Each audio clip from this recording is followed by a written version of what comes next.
Kėmė autoservisas.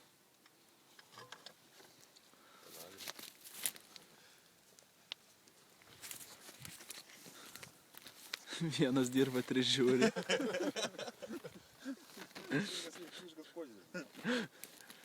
Žmogus ant keltų. A jau? Nu gerai. Pagalvė tau, ne? Sikluot. Eik tu savo ratus dasisukt pabandyk. Jau 2 kilometrus pravažiavai. Jau laikas tiek apžiūrą daryt. Klijų patepė ant varštą. Eik savo grybus dasisukt, ble. Grybai užsukti. Žvengiai, su sangomas tikrinai, ką? Nu, ir kaip?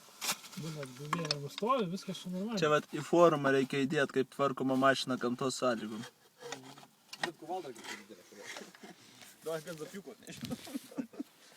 Šitas žmogus yra meistras pagal iškvietimą. Gulimoje padėti vis laik. Labai mėgstu moteris iškviestą, kaip padėti. Svarbiausia, kad su moteris būtų.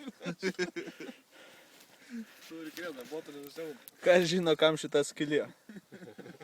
Verdi normaliai. Ir visi žvengia. Tie, kurie stovi ir žiūri.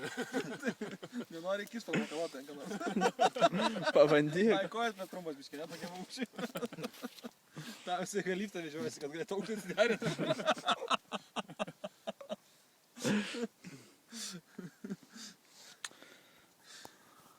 Chama jūs.